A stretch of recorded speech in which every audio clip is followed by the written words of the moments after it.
But what happens in couples therapy is that the couples have these habitual patterned ways of interacting with each other. And that's often what they need help with. And if we just follow their lead, then we are just participating in their same unhealthy cycle or their same unhealthy pattern.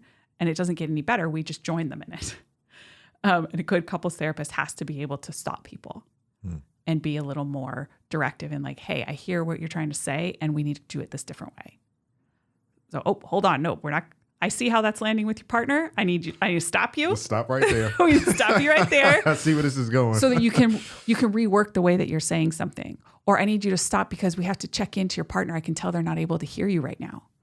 And I don't know, regardless of modality, because there's different modalities in couples therapy too, right? Like I don't even know, regardless of modality, that a couples therapist is going to be very successful if they aren't able to take a leadership role in that way.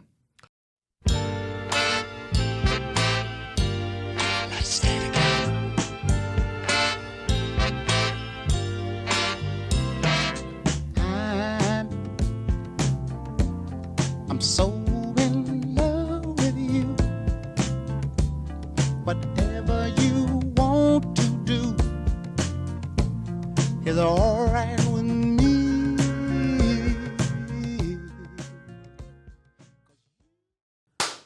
That's going to help me match up the sound. Okay. With the different tracks. No problem. Okay. Thank you for coming. Thank you for having me. How was the drive, actually? You said there was some traffic? There's road construction on the 60. Okay. I don't even know where that was. Chino or something. So Yeah. there's some delay, but it wasn't bad. I'm sure it would be terrible if I was trying to do that during rush hour on a weekday, but this was just a minor slowdown. My favorite day to film is Sunday because no one's doing anything on Sundays. Everyone's in church. Don't have to worry about anything. Monday through Friday, oh my goodness, the streets are busy. Okay, yes. So welcome to the podcast. Thank you for coming on. Thank you. I always try to have people introduce themselves just because there might be stuff that you want people to know. And so, yeah, go ahead, take it away. Who are you and what do you do? My name is Rebecca Williams. I'm a licensed marriage and family therapist, and I specialize in doing couples therapy. Mm-hmm. I have a practice that's headquartered in Riverside called Inland Empire Couples Counseling. And we also have a second location in Marietta and do online couples counseling for people in the state of California.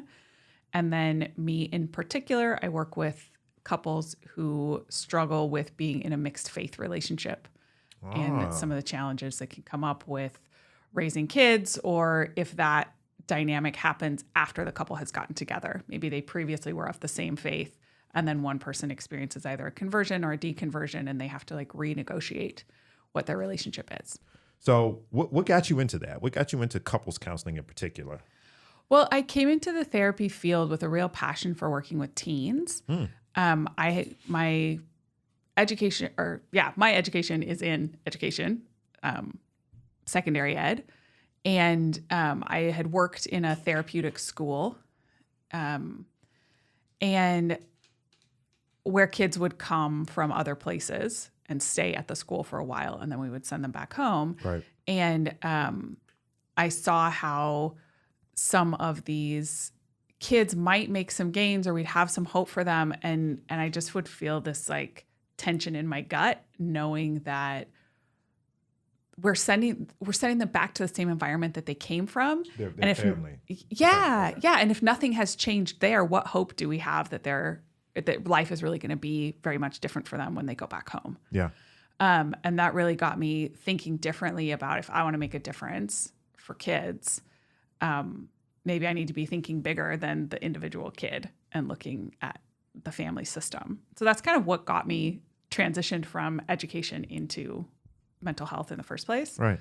And then I found often early in my career when I was working with teens or younger kids that I'd have the kid here and hear, what was going on with them. And I'd find myself almost looking around being like, but where are your grownups? Like, I need to be working with them. That's just what made sense to me. You mean the kid would be in the session? Yes. The family someplace else? Exactly. Yeah. Like, I can help the kid, but what I want to do is not help them adapt to an environment that isn't working for them. I want to work with the people who have the ability to change the environment for this kid. Got it. Yeah. And then on top of that, I think couples are fascinating. I found that I'm good at it. And it works for me. I think it's actually fun. Have you noticed a difference in the amount of burnout with people that do couples therapy versus, say, working with children versus, say, working with adults? Is there a difference? Yeah, that's a good question. Yes, there is. And then I'm going to put like a caveat on that. So part of how I work in my practice and how I have stuff set up for the whole of Inland Empire Couples Counseling is we work intensely with people. And I really value giving excellent care, not just like adequate or okay, but like I really want to give people the best. And I know that that type of investment requires extra from myself or the therapists who work for me.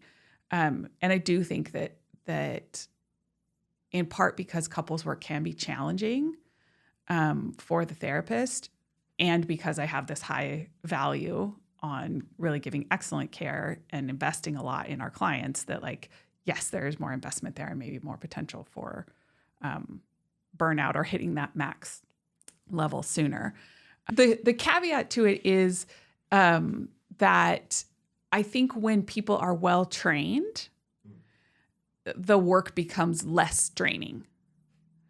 And this is just maybe me on a soapbox a little bit, but when I find people, other mental health professionals who are like, oh my gosh, you see couples, I can't believe, like, I never want to do that. I think it's so awful. Genuinely, are there some people who aren't well suited to it or just don't love it? Like, yes, probably. And I think that many people early in their careers, when they just like maybe don't have a lot of training or they don't have a lot of choice in what types of clients they see, they just get thrown these cases and they struggle because they don't have adequate skills, because they haven't been properly trained. And so then they get this experience of, oh, I hate this. And it makes sense because these are people who care and want to be able to make a difference, and they don't have skills to match the problem that's sitting in front of them. And so I think that if a person isn't well trained in doing couples therapy and they're trying to see a lot of couples, it's going to be more draining for that individual than the person who has like the adequate training and experience. And is the person who's more trained still going to invest in their clients? Yes, but it might not be quite as draining when you have a good like knowledge base and skill base that you're working from. Oh yeah, that makes complete sense. Yeah. So yeah, I think that would be overwhelming if you don't know what to do. Mm-hmm. Which I'm sure there's lots of people out there that don't have couples training that you have to deal with those things. Right. What sort of training did you have to go through to become a couples therapist or counselor? Well, this is interesting. Okay. I like that. Because I think, first off, just broadly speaking, lots of people who are in the mental health field, lots of mental health professionals, maybe don't have or they don't get training in seeing couples. Right. And if they do in graduate school programs, it's minimal. Even as a marriage and family therapist, that's what my degree is in. I had one class. Wait, hold on. Yes. Okay. The title is Licensed Marriage and Family Therapist. Okay. Mm-hmm. When I hear that, and I'll tell you why I bring this up. When I hear that, I'm automatically thinking you got extensive training in couples, extensive training in family systems. You're saying that's not necessarily the case. Family systems, yes, but as part of the like degree requirements, I had one class that was specifically on couples therapy. Yes. And then because it was an area of interest for me, I chose as electives to take a few additional courses. That's so interesting. Because if you think of family systems, I'm thinking of the couple. That's right. Yeah. And it's not that we never talked about some of those other things, but like when you're learning the theories, you're learning all these theories about family systems and, how intergenerational stuff gets passed down and why people are the way they are. But that knowledge is not the skill set of what do you do with a couple who's sitting in front of you in a therapy office. Right. And we don't, like grad schools just don't give an adequate amount of training to be a super specialized couples therapist, which I'm not actually saying as a critique. It just is what it is, right? Because there's so many other things that have to be covered in our education. So then back to your question. Bring it up. Okay. Yep. Even better. So then back to your question about how I got the training that I Yes. got, How right? you do it? Yeah. It was partly just personal interest and me pursuing outside trainings, even while I was in graduate school. And then because I highly value being great at what I do and really being able to make a difference for people, I've sought out additional trainings on my own. And that's also what I've noticed, because I work with therapists now more than I ever have. And what I've noticed is just because you have the same degree, master's level degree, it doesn't mean you had the same training. You have to sort of Exactly. look for that extra training or your hours. Is that what it is? Okay. In order to get, I guess you could say, specialized in a certain type of treatment. I had no idea. I thought everyone. I'll give you the equivalent here. So with medicine, we once you get your MD, you learn pretty much the same thing as everyone in a different medical school. Okay. Yeah. People might teach it in a different way, but generally speaking, you know the same amount of information. What we don't learn about is diet and exercise. I feel like that's the equivalent to what you're talking about when you're learning about family systems. You don't quite get all that much training in couples specifically. Right. You would think doctors would learn about diet and exercise. All right. Right. But we don't. But if you want more information about that, you would have to actually seek out different mentors, maybe even pursue a particular type of residency program if you want to learn more about that sort of stuff. So there's just not enough time. There's not enough time to do all this stuff. Okay. So we have your inspiration for going into couples counseling. Okay. We know what you had to do to become a specialist, say couples counseling. Yep. If you were someone or giving someone advice as to what type of characteristics someone would look for in a couples counselor, what would you say? So this is like a person who's wanting couples therapy, and like, how do you decide who's the right person for you? If I'm looking for a couples counselor, I'm having issues with my significant other, and I want to find someone. What do I need to know about them? Okay. I would say one of the first things would be that this person advertises or speaks in some way to that they work with couples, right? Because of what we were just talking about, the presumption that a marriage and family therapist is a couples specialist. I think that's important. Yes, very good. I know that now. Or, when I go looking for referrals and I look at people's websites or I look at their, directory listings or something, sometimes I will see that a person has said they see couples, but there's nothing in the paragraph that they've written about themselves. There's nothing about how their website is, branded or what type of client they're speaking to that says, I see couples and this is what I'm passionate about. And I usually would skip over that person. Okay, that's fair. But if you find someone who's blurb about themselves and their website and whatever is really speaking to, this is what I do, I think, okay, that's a good sign, move ahead. Okay. And that's not to say that someone who doesn't, you couldn't have a good experience with a person who isn't specialized in couples. They might be really great. And also you can't test out all the therapists. You can't, you only have so much time and money and whatever. So you want to do your work ahead of time to make sure that you're at least in the right direction. And plus, it's a little different because it's not just you. You're now bringing along and your partner. Your partner. Something goes wrong with that first or second appointment, they may never come back again. Okay. Okay. Yeah. All yeah. Right. So beyond that, someone who has experience, we know from research into effectiveness of therapy that consistently an element that makes a huge difference in effectiveness of therapy is the relationship between the therapist and the client. If that is missing, your therapy has a very low chance of being effective. So much of that is really personal. So either in the information that person has online, or if you've listened to them on a podcast or just in your phone conversation or whatever, really pay attention to how you feel. Do I get a sense that this person understands what I'm going through? Do I get the sense that do I even have hope that they might be able to help me?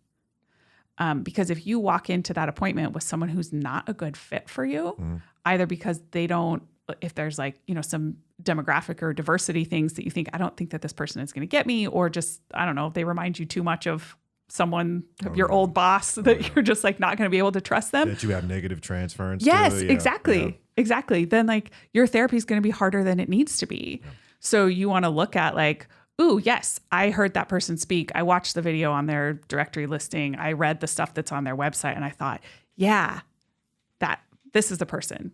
Trust that and pursue working with that individual, which is, it's really personal, and it makes sense because therapy is such a personal experience. How often does that happen where, and this is amongst you or colleagues, where someone walks in and you have that first or second appointment and you just say, nah, nah.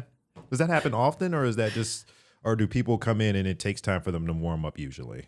That's an interesting question for me to answer from the position that I'm in, right? Okay. Because if someone comes in to one of our offices and doesn't have a great experience with the therapist and just doesn't come back, I might not always know why. But I will say from what I do know, we work really hard. And we work really hard to be able to connect with people and to just see them where they are and understand who they are and what they're dealing with.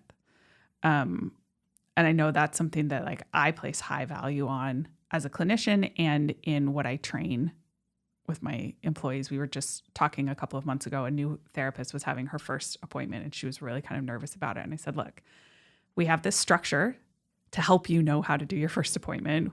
We know that this works because we've been doing it this way for years. And also your job in that first appointment is you need to sit down and connect with these people. You need to just meet them as human beings and find out what's troubling them and ask the questions that you need to ask so that you can understand where their pain points are and we can develop a plan for how to help them. Don't get too caught up on what's supposed to happen in this appointment, because at the end of the day, you're a human who's sitting with these two other humans who are coming to you and asking you for help. Yeah. I always love to hear when therapists are nervous before appointments. Yeah. Seriously. Yeah. I love hearing it. Because I don't think people know that therapists and even psychiatrists too get nervous before meeting someone new. You never know how they're going to feel about be. You. Yeah. But it's that focus that's at the end of the day, this is the thing about human connection. And we know how to connect with people. And after the appointment, she said, it went great. She had a good experience. The clients have continued to come back. That all was fine. It's a tough question to answer because with mental health, you often don't get that feedback. They oftentimes just don't show up again. Right. Yeah. And sometimes we don't know why. And it might be some, completely other thing. They found out between appointment 2 and appointment 3 that their partner's cheating and they're like, we don't want to do therapy anymore. Right. That could happen and has nothing to do with our therapist and their ability to connect with them. And I will say we ask there's lots of opportunities in our organization for clients to give us feedback because we want to know if there's something that we're doing that's not quite resonating for people, or if someone did have that experience that they came in and were like, the therapist just really didn't listen to me, or they said this that was really insensitive. I would want to know that so that we can address it and correct it. Right. Yeah. I remember but sometimes you don't know. I was in residency and the new patient, I just had the patient's chart, went out to meet him, and he took one look at me. Didn't ask any questions. Looked me up and down, said no, just walked out. Which isn't anything that you did or could have prevented. I didn't get a chance to do anything wrong. It's just so you have to take into account. Okay, so take into account, and again, this is mental health here, so we have to think about all of these other factors. We mentioned that word transference, which basically means you are reminding that person of someone else from their life. It could be negative or it could be positive. Right. I don't know what it was. I'm a 6'1" black guy. I don't remember what I had on that day, but it could have been anything, and sometimes when you meet patients, they remind you of someone that traumatized them in the past. Right. Or if you're dealing with relationships, it might remind you of that person and they don't want to deal with two of them. Right. So you never know. So I think that's important for people to hear that it's okay when these sort of things happen. And you are actually thinking about trying to make the environment as warm as possible. Yeah. Yeah. Yes, absolutely. And I will say, for anyone who's listening who maybe has had that experience of like, ooh, the therapist said something that reminded me of a past experience I didn't like, or the therapist said something that where I felt the connection was off. I would invite people to give your therapist that feedback, not for their benefit. I mean, possibly for their benefit, but really for yours, because there is potential there for some of that old stuff to get healed. Right. So I don't know. I have a good sense of humor, and sometimes I will laugh with my clients. We'll, joke about things here and there. Never like, I don't poke fun of them. Not that, but we'll, Yeah. So let's just say in a session, I say something that's meant as a joke, and me and the partner laugh, and the other person doesn't think that it's funny. Oh, that wasn't funny. Right. I did not appreciate that joke. Yeah. They might have that transference experience of like, this reminded me of how my older sibling used to tease me all the time, and it was really painful. And that could be something where they just drop out of therapy if they don't say anything to the therapist. But there's potential if you say to your therapist, I don't like the way that went, and it reminded me of this other thing.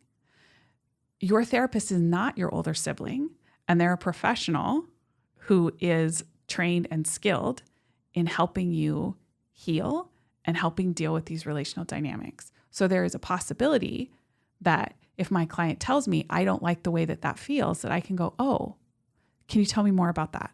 Let's look at what painful part of you from when you were younger hasn't gotten to heal.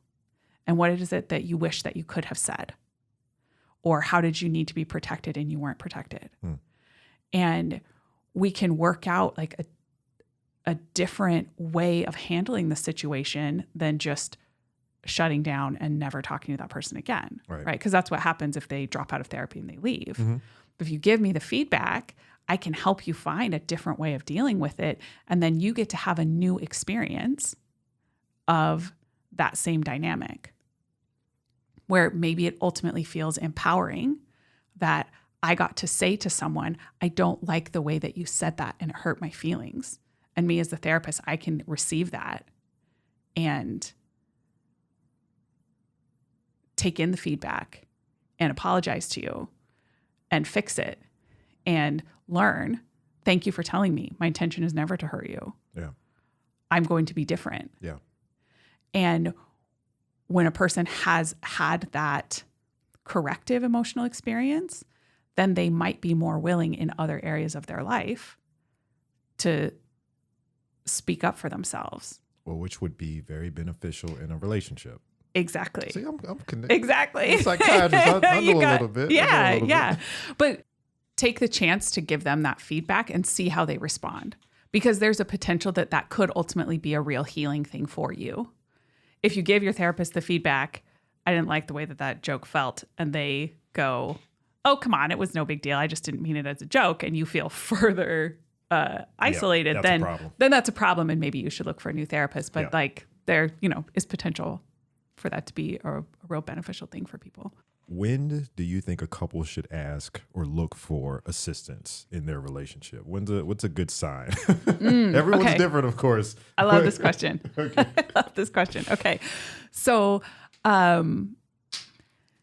if you are considering it, do it. Oh, okay. It's one of those. Huh? Yes. Okay. Because here's the thing. There's a couple of reasons for me to have that position. One of them is that like longitudinal research shows that on average, couples wait, I think it's 6 years from the start of problems in their relationship till when they seek therapy. So if you're in a point where you're like, I don't know, should I not? Yes, do it. Don't wait. If you're even asking the question, because I think that data point says to me, most people wait too long, right? And then just from a more practical standpoint for what your therapy is actually going to look like is if you seek help early, we can help you more efficiently. So we've got a little problem or a little kind of kink to work out. We might be able to help you in like 3 or 4 sessions Where if you take that same thing and you wait the 4 or 6 or 10 years before you go and get help, now we not only have the original thing, we have years worth of like bad habits and patterns and additional hurts on top of the original thing. Passive aggressive behaviors. Plus a whole bunch of resentment that's probably built up along the way. And so the fix to heal whatever that original thing was is now going to take a whole lot longer. And in addition to like when problems are small, they're just easier to fix. And if we let them get bigger, then it's harder, which doesn't mean that we can't do hard things and we can't fix complicated things in relationships. But like my answer to when should you seek therapy, if you think that you want to do it. Because it'll be easier and quicker and ultimately cheaper too if you get help early. Yeah. That's a big one. Yeah. All right. So let's say someone wants to, or one partner is interested in pursuing couples therapy. The other one is not. Mm-hmm. Ooh. Any thoughts on that? What might a partner say to another partner if they want to go to therapy, but the other one does not? That's a good question. And I think a place that a lot of people are in just when I was starting my practice, I spent a lot of the first several years, I was the person who answered the phone. Now we're big enough that I'm not the person who answers the phone anymore. But so I have a lot of experience talking to people who are seeking out couples therapy. And I would speak to a lot of folks in exactly that situation. I want to do this. I don't know if my partner is going to come. An aside that I just think is like a fascinating observation is that there are a whole lot of women who call who want help for their relationship and their male partner won't join them. But when I have a male partner who calls and wants help for their relationship, they don't usually have a hard time convincing their female partner to come in, which I think speaks something to like gendered power dynamics in relationship, who ultimately calls the shots, right? Okay. But that's an aside. I think no, but that's very good information to know. It sounds like when a guy is interested in doing that, it's happening. It's happening, right? Yeah. Yeah, like he doesn't typically have as difficult a time to convince his partner that we should go do this. Versus the other way around. Whereas, a lady might be interested in doing therapy and the guy is just sort of a little bit more resistant. Right. Maybe he doesn't see that there's a problem. Maybe he thinks that she's just making a big deal out of things and like this isn't whatever, that she needs to just get over it. Yeah. Maybe he doesn't know what therapy is going to be like and is concerned about what we talked about before, that we're going to go in, the therapist is just going to take your side. And why would I want to go in and kind of be beat up on or villainized? Right? Yeah. Which is also like, I don't want to minimize that. It's a legitimate concern. Yeah, I don't think anyone would disagree that traditionally speaking, men have a little bit more difficulty speaking and going to therapy. Mm-hmm. Right? Traditionally speaking, you will likely hear of women going to therapy at a higher rate than men.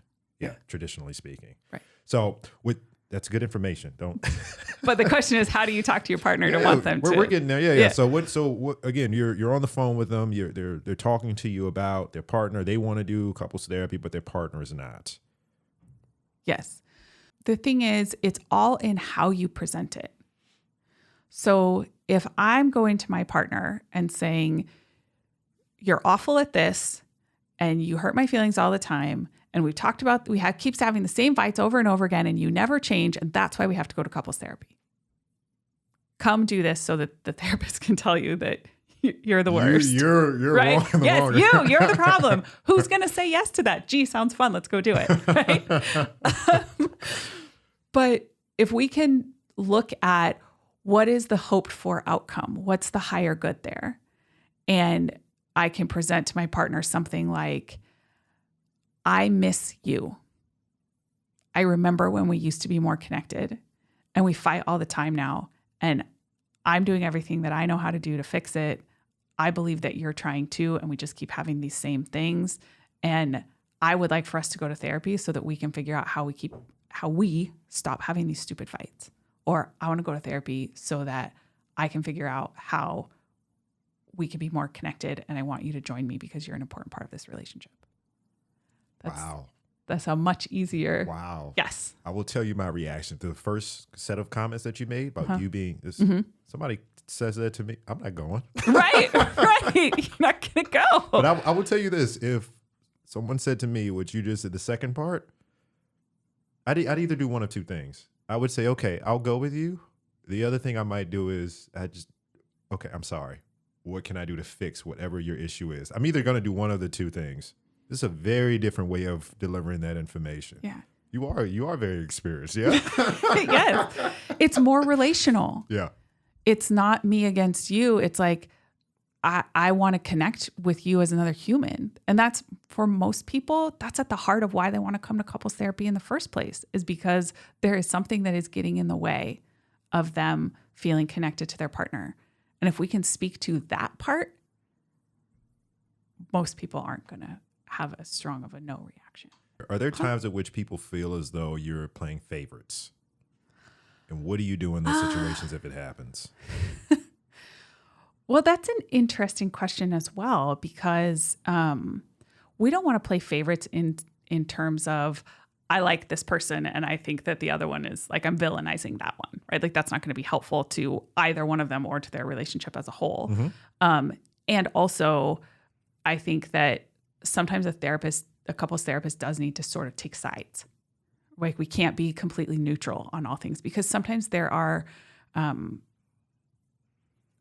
power dynamics that are happening in a relationship, or maybe even things that are akin to abuse or abuse happening in a relationship. And it doesn't serve them as a couple for you to just be completely neutral. Oh, your opinion on this is equally valid as this person's opinion. Like Yes. I think that we do sometimes have to take sides in a kind way that says, actually, you're wrong on this one.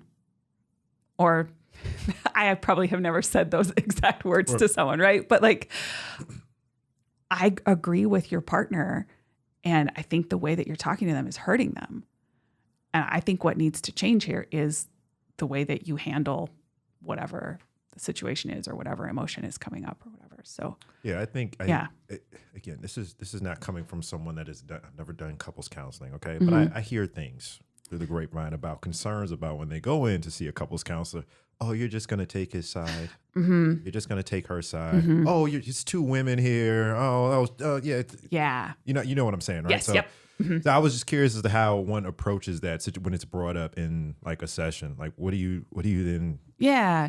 So for one thing, on the sort of back end of it, we work really hard in sessions, in initial appointments, and also like we talk about it behind the scenes in our case consultation stuff with the therapist in our practice, like to make sure that we have a good rapport and alliance with both people, because both people need to be heard and both people need to feel like the therapist understands them and where they're coming from. So that's part of how we manage that concern that the therapist is just taking the one person's side. Another part of how we manage it is that I will tell people within the first 5 minutes of the first appointment that your relationship is my client. I'm concerned about what's healthy for the relationship. My style is that I'm going to be pretty direct with you. I'm not going to sugarcoat stuff. I'll be kind in how I deliver feedback, but if I think you need to change something, I'm going to tell you that you need to change something. And then I'll, coach you and support you in figuring out how you're going to make that change. And I'll tell people, our role is more of like a coach or a teacher in doing some of these sessions. So I've set up already the expectation that I'm going to jump in to help and support them. I like what you said. The relationship is the patient, not the interesting. Right. So I am not here to help you feel great and to show your partner that they're wrong. And I'm also not here to make your partner feel great and to show that you are the only problem here. Okay. I'm looking at what's healthy for the relationship. And what that means is that sometimes I'm going to tell you that you need to change something. And sometimes I'm going to tell your partner that they need to change something. Okay. And then as we go throughout the session, I'm like, I am aware of when I am listening to one of the people and I say, oh yeah, that totally makes sense. I get why you would feel that way, that I'm going to switch and also talk to the other partner. I wonder how it feels for you to hear that your spouse was so hurt by something that you said, or that that they think that you're, really controlling. I imagine that's because of the relationship that we've built already. I know that's not who you want to be, is this controlling person. So I bet that that's hard for you to hear, that they see you as controlling. Right? So even in that, I can hear partner A and have a relationship with them. I get that that's how you see it. And I'm not just going to leave that there as truth, right? I'm going to go and check in with the other person. How are you taking this? I think doing that, being able to manage, this is part of why couples counseling is hard. Yeah. I hear it in what you're describing. Yeah, but like being able to manage both of them at the same time and being, like checking in can really prevent some of that feeling of the therapist is just taking the one person's side. But that also is a sign. If you go in for some couples counseling and you see that your therapist isn't really managing connecting with both of you, or if you say, hey, I feel like you're always on my partner's side, and they're like, well, yeah, it's because you're an ass. Then you should keep moving. That's that person doesn't have quite the right skill for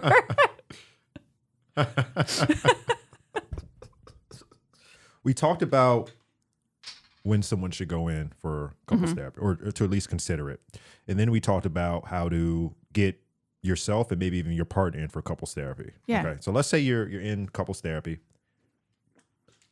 and you're working with a couple and maybe you see this is not going well. Yeah.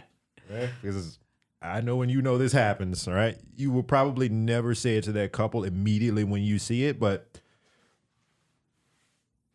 when should a couple call it quits? When is it done? Yeah. It's over. This isn't going to work. When does that happen? I will never say that to a couple, All right. ever. Okay. And here's why. Because at the end of the day, this is not my relationship. I get to make that call for my relationships. I don't get to make the call for their relationship. Because if they decide to separate, I don't live with the consequences of that, good or bad.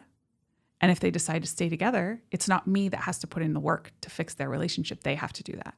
So I'm never going to tell a couple that you need to call it quits. That's what needs to happen here. I will be very straight with them about, if you want for this to work, this is the work that's going to be required. If you want your relationship, like this is what you want, is to stay together. And I see the level of dysfunction that's happening. Like I will be honest with them about how broken I think things are. Okay. And this is the work that it's going to take to fix it. And are you here to do that work? I'll help you with it. I'm not afraid to do hard things, but I don't know if you're up for it. But I'm always doing that with like putting it in the client's lap that they have to decide. Do people sometimes come in and ask you to tell them? Absolutely. Absolutely. Okay. They want that. Okay. And that's usually what you let them know? Yeah. And I'll say, I can't tell you because it's not my life. I don't know all of your history. I don't know the personalities of everybody else who's involved. If there's kids, family members, businesses, like there's all things that are super complex and intertwined in relationships. And I think that it would be like cavalier and irresponsible of me as a therapist to be like, well, you guys just need to break up then. Like, I don't get to do that. And over the years, I have seen couples in my office that decided to split. And I've been surprised. Like, wow, I actually thought that like this stuff is pretty like fixable. Oh, you mean they came in with what might be, there's mild and severe relationship issues. Yeah. You're saying someone that might have come in with mild cases, they decided to break up. And I was surprised by that because I thought from all the couples that I've seen, I think these are fixable problems. But that person did not want to put in the work. It would have been too hard and too vulnerable, and they just didn't want to do it. And I have to honor that. And I've seen other couples where I thought, I do not understand why the two of you are trying so hard to fix this thing, but they both just kept showing up. They were super committed. He had his messy stuff. She had her messy stuff. I thought it would be easier for the two of you if you separated, but that's not what they chose. And so I have to honor what they chose and help them. We worked together for over a year in weekly therapy, and they made a ton of progress. And that was what they wanted to do with their relationship. And I'm here to honor that. Wow.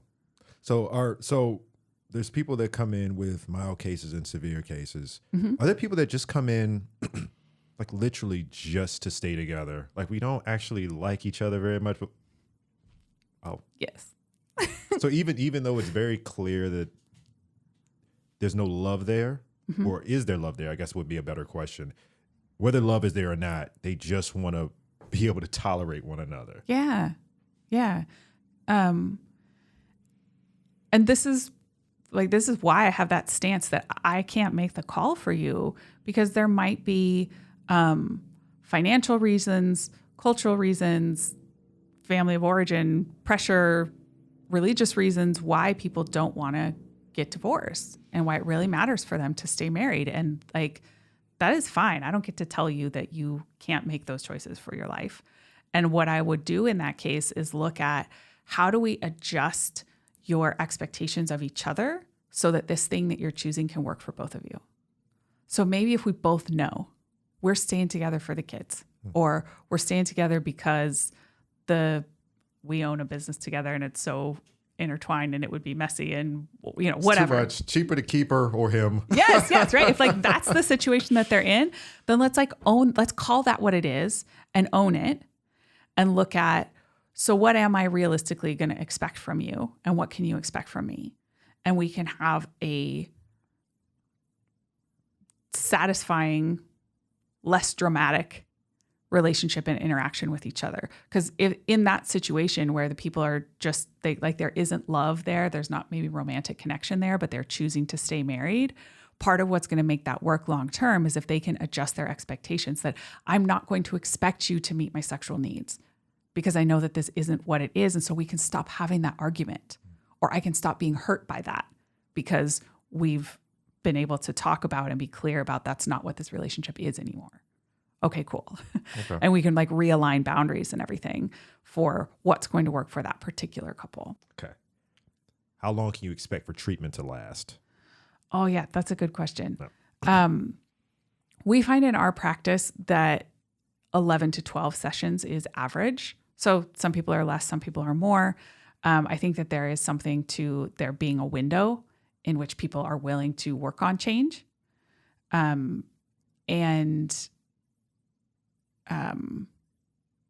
people stay in therapy for a lot longer than that because that's what they need. They're finding the therapy to be effective.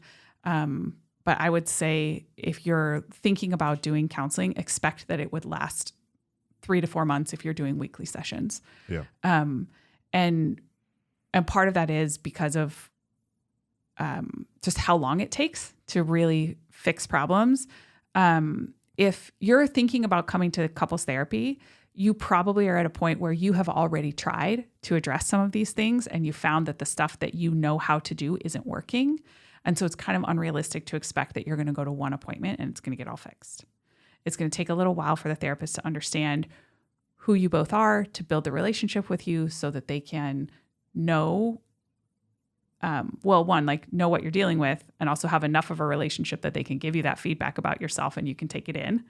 And then we can work on some of the changes and then still have the support on the other end to troubleshoot if what we tried didn't work or if we need to fine tune something or whatever. So I would say go into it with the expectation that you're going to do 3 to 4 months. 3 to 4 months, sometimes less. Sometimes less, sometimes more. I find a lot of my couples, because I do this intense work where we meet every week for 1.5-hour appointments, that we'll do like chunks, right? So I see a couple and we do a period of sessions and they have a good result. And then I might see that same couple a year later. They'll come back because there's some other thing that they want to work on or some other thing they want to fine tune. And we do another little chunk of 4 to 6 sessions. And then they finish that. This was great. And they'll even tell me, I'm sure we'll be calling you again. And that's the kind of stuff that actually works out really great, because then we have this relationship that when they come back, they don't have to start over with a new person, and we can just get the support that they need for this one part that feels sticky or that's hard. And then they, go on their way. Okay. Okay. So if people want to find you or your practice, yes, where would they go? Our website is iecouplescounseling.com.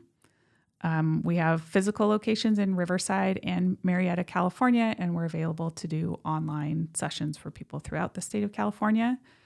IE Couples Counseling also has a Facebook page, and you can find me on Instagram at Rebecca Relationship Expert. Okay. Yeah. Well, we're all finished. Thank you. You did a great job. Thank you. How'd it feel?